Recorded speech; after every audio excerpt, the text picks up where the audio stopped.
Hello friends, જય માતાજી. સ્વાગત છે તમારું મારી ચેનલ વાઘેલાસ ખાના ખજાનામાં. ફ્રેન્ડ્સ, આજે આપણે બનાવીશું ખંભાતનું જે ફેમસ છે એવું પાપડનું ચવાણું. તો એવું જ પાપડનું ચવાણું આજે આપણે ઘરે જ બનાવીશું.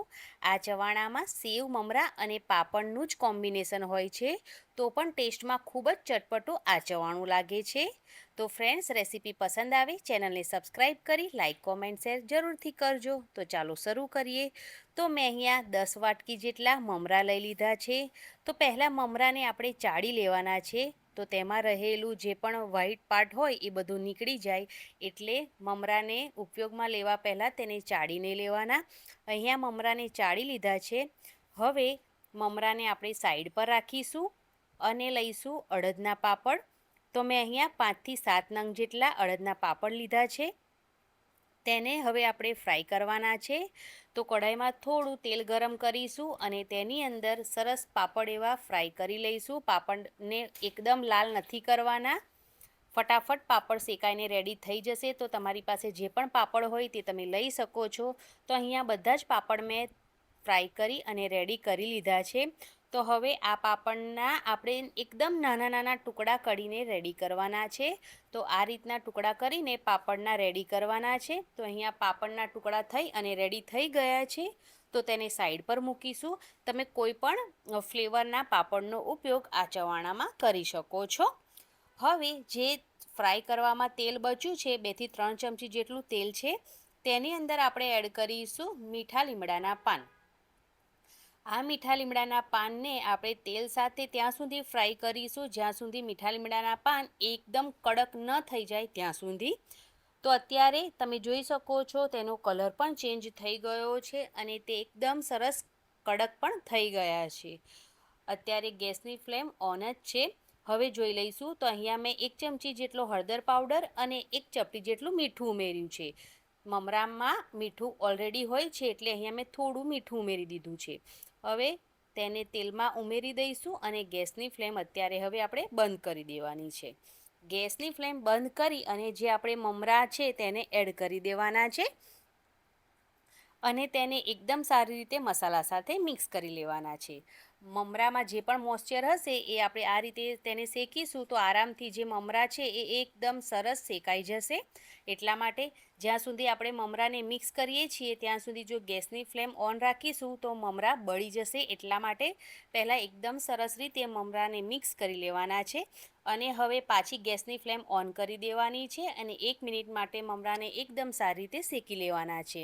તો અહીંયા તમે જોઈ શકો છો કે મીઠા લીમડાના પાન એકદમ સરસ કડક છે અને આપણા મમરા પણ એકદમ સરસ શેકાઈ ગયા છે.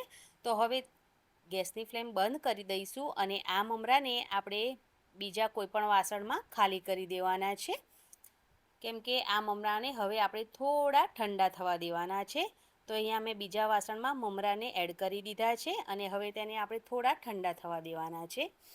હવે તમે જોઈ શકો છો કે મમરામાં જે આપણે મીઠા લીમડા ઉમેર્યા છે તે એકદમ કડક હોય કડક થાય ને ત્યાં સુધી તેને ફ્રાય કરવાના, નહીં તો પછી આ જે ચવાણું છે એ વહેલું હવાઈ જાય છે. એટલા માટે મીઠા લીમડાના પાન એકદમ કડક થઈ જાય પછી તેની અંદર આપણે મમરા ઉમેરવાના છે. હવે મેં અહીંયા એકદમ ઝીણી સેવ લઈ લીધી છે, અડધી વાટકી. તમે આનાથી વધારે સેવ પણ ઉમેરી શકો છો. તો હવે આ સેવ આપણે મમરામાં એડ કરી દેવાની છે. સેવનું પ્રમાણ તમે વધારે કે ઓછું કરી શકો છો. એકદમ ઝીણી સેવ આવે છે તે એડ કરવાની છે. તેને પણ મમરા સાથે હવે આપણે એકદમ સારી રીતે મિક્સ કરી લેવાની છે અને હવે આપણે એક વઘાર રેડી કરી લઈશું. તો તેના માટે ગેસ પર આ રીતે 2 થી 3 ચમચી જેટલું સિંગ તેલ આવે તેને ગરમ કરીશું. આ જે ચવાણું બનાવીએ છીએ તેમાં તમે સિંગ તેલનો ઉપયોગ કરશો તો તેનો ટેસ્ટ વધારે સરસ આવશે. હવે તેલ એકદમ સારી રીતે ગરમ થઈ જાય એટલે આપણે ગેસની ફ્લેમ બંધ કરી દેવાની છે અને તેની અંદર ચપટી જેટલી આપણે હિંગ એડ કરી દેવાની છે અને ત્યાર પછી મેં અહીંયા લીધું છે 1 ચમચી આમચૂર પાવડર, 1 ચમચી તીખું લાલ મરચું અને 1 ચમચી કાશ્મીરી લાલ મરચું.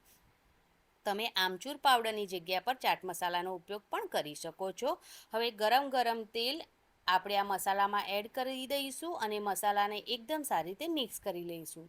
તમે અહીંયા મરચાંનું પ્રમાણ વધારે કે ઓછું પણ કરી શકો છો. અને જો તમારા બાળકો બિલકુલ તીખું ના ખાતા હોય તો સ્કીપ પણ કરી શકો છો. ખાલી કાશ્મીરી મરચું પણ એડ કરી શકો છો. હવે આ વઘારને મમરામાં થોડા થોડા અંતરે આ રીતે એડ કરી દેવાનો છે. એક સામટો એક જગ્યા પર એડ નહીં કરવાનો.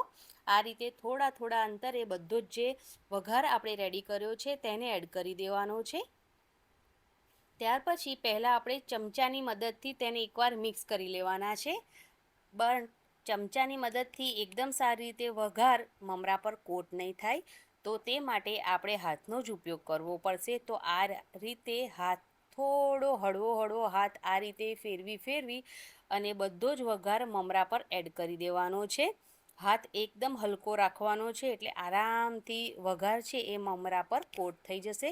તો અહીંયા બધો જ વઘાર મમરા પર કોટ થઈ ગયો છે અને જે સેવ અને મમરા છે એ એકદમ સરસ વઘારથી કોટ થઈ ગયા છે. ત્યાર પછી હવે જે આપણે પાપડના ટુકડા કરીને રાખ્યા હતા તેને પણ ઉમેરી દેવાના છે. આ રીતના થોડા નાની સાઇઝના ટુકડા ઉમેરવાના છે. બહુ વધારે પડતા મોટા ટુકડા નહીં રાખવાના, એટલા માટે. પાપડને પણ મમરા અને સેવ સાથે આપણે એકદમ સારી રીતે મિક્સ કરી લેવાનું છે. અને એકદમ સારી રીતે મિક્સ થઈ ગયું છે. હવે બધી જ વસ્તુ તો અને જે આપણા મમરા છે એ પણ ઠંડા થઈ ગયા છે. તો લાસ્ટમાં ઉમેરીશું ખાંડ દળેલી. તો અહીંયા મેં ખાંડને દળી લીધી હતી, તો તેને ઉમેરી છે.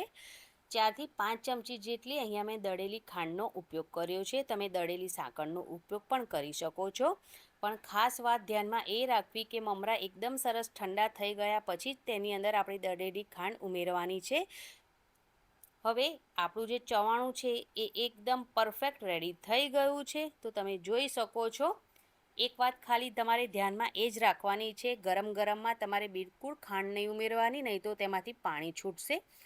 ચવાણું એકદમ સરસ ઠંડુ થઈ જાય પછી તમારે ખાંડ ઉમેરવાની. તો ફ્રેન્ડ્સ, એકદમ ફેમસ ખંભાતનું પાપડનું ચવાણું તૈયાર થઈ ગયું છે.